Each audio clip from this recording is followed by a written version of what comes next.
Sir बस conclude करते हैं। आप मुझे ये बताइए कि योजना आईएएस हमारे एस्पिरेंट्स के लिए किस तरह से, मतलब व्हाई, हाउ योजना IAS is helping the aspirants. और कंक्लूड करते मैं चाहूंगी जयप्रकाश सर अपने कुछ व्यूज अगर उनके पास है रखने के लिए एस्पिरेंट्स को जो बताना चाहते हैं, तो उसके साथ हम कंक्लूड करते हैं।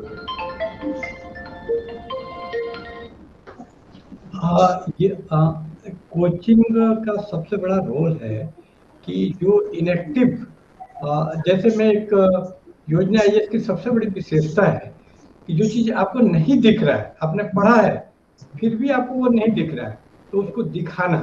जैसे कि सर ने वो जो काकतीय का एग्जाम्पल एक दिया, कोहिनूर हीरा का, कि कोहिनूर हीरा जैसा चमकता हुआ चीज वो भी नहीं दिखता है आपको कि कहाँ से कहाँ गया, तो वो आपको योजना आईएएस दिखाता है कि इसका ट्रेजेक्टरी कहाँ निकला और कैसे वो वहां तक पहुंचा। जैसे मैं एक एग्जाम्पल से अपनी बात स्पष्ट करूंगा कि एनसीईआरटी की किताब खासकर हिस्ट्री और ज्योग्राफी की बहुत अच्छी है, सोशल स्टडीज वाली। तो उसमें हिस्ट्री की किताब है जिसका नाम है आवर पास्ट। तो मैं अक्सर स्टूडेंट से पूछता हूँ कि इसका नाम आवर पास्ट क्यों नहीं, पास्ट क्यों है, प्लूरल में क्यों है पास्ट, तो क्या हमारे बहुत सारे पास्ट हैं? तो मैं ज्यादातर स्टूडेंट को पाता हूँ कि उसने कभी ध्यान ही नहीं दिया कि ये प्लूरल है। ज्यादातर लोग तो नाम ही पूछेगा नहीं बता पाएंगे कि एनसीईआरटी की हिस्ट्री की किताब का नाम है। जो बता भी पाएगा वो कभी ध्यान नहीं दिया कि आवर पास्ट लिखा हुआ है। यानी तो आप देखिए कि छोटी छोटी चीज में, तो ये आप जब योजना आईएएस में आएंगे तब आपको बताया जाएगा कि वो पास्ट क्यों लिखा हुआ है, उसका क्या आइडियोलॉजिकल सिग्निफिकेंस है, किस तरह वो पोस्ट मॉडर्निज्म से जुड़ा हुआ है, कि अब ये नहीं माना जाता कि कोई एक हिस्ट्री है। उसका मतलब है कि there is not a history, there are histories. यानी एक जो यूरोपियन आदमी का हिस्ट्री का दृष्टिकोण है वही इंडियन हिस्ट्री का नहीं है। इंडियन का हिस्ट्री अलग है, एक वुमेन का हिस्ट्री अलग है। एक मिडिल एज गोल्डन एज हो सकता है, गुप्ता पीरियड गोल्डन एज हो सकता है कि मेल के लिए, लेकिन फीमेल के लिए वो गोल्डन एज नहीं होगा, उसकी हिस्ट्री अलग है, ट्रेजेक्टरी अलग है। तो ये इतना एक डीप जो कंसेप्ट है एक छोटे से शब्द पास्ट में छिपी हुई है। तो इसकी जानकारी योजना आईएएस में, इसका नाम ही योजना है, ये प्लान्ड वे में, योजना मतलब प्लान होता है, ये प्लान्ड वे में। मैं आपको बता दूं कि यूपीएससी करने के लिए जो जरूरी पत्रिकाएं समझी जाती है उसमें एक योजना भी है।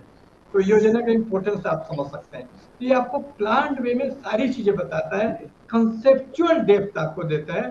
तो कंसेप्चुअल डेप्थ क्या करता है, कुछ लोग बोलते हैं कि नहीं यूपीएससी में तो रट लो 1 साल के लिए, लेकिन वो अगर आप किसी चीज को समझ लेते हैं तो वो रटने में मदद करता है। रटना और समझना एक दूसरे का विरोधी नहीं है।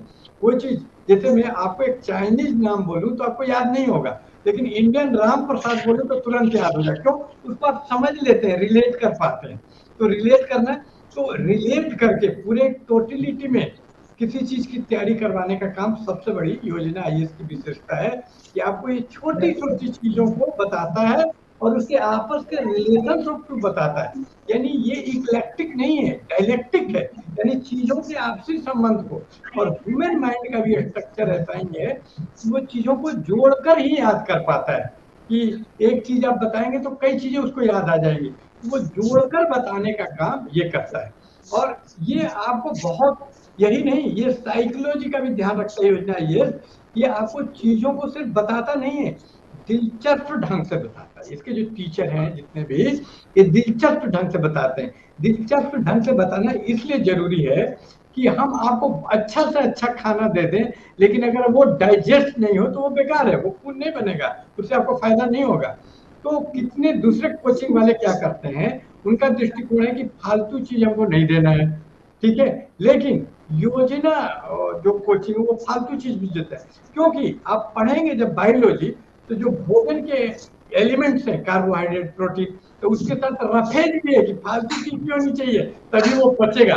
तो ये कुछ स्टोरी के रूप में, जैसे कुलभूषण सर ये आपको दिलचस्प चीजें भी बनाता है ताकि वो पच सके, वो आप डाइजेस्ट कर सके बेहतर। इसका महत्व एक साइकोलॉजिस्ट, एक आम ट्रेडिशनल कोचिंग वाला नहीं समझ पाएगा। वो तो क्या करता है, सिलेबस से बाहर नहीं जाना है, नहीं, ये सिलेबस से बाहर जाके इसलिए समझाता है कि पचने के लिए रफेज भी जरूरी होता है। जो लोग बायोलॉजी पढ़े इस चीज को जानते हैं।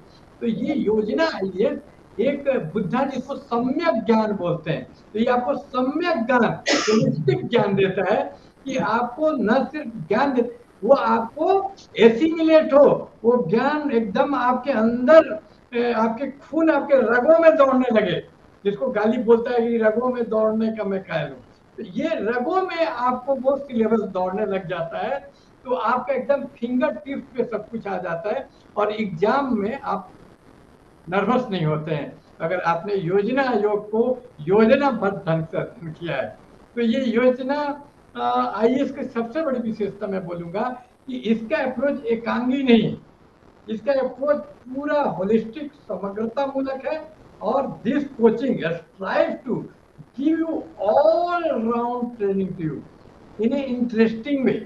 मतलब ये दिलचस्प भी है, मतलब आप बोर नहीं होते कि क्लास में आप सो जाए, ये कोशिश करते हैं आपको मैक्सिमम देने का।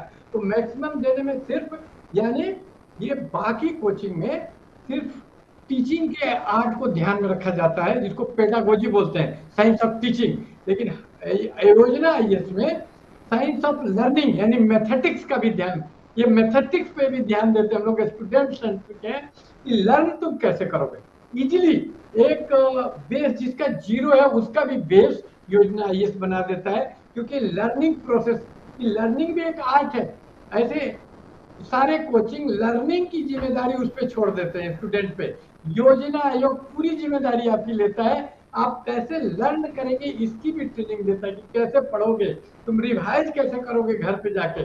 तो ये जो योजना आईएएस क्लासरूम से भी आगे स्टैंड है,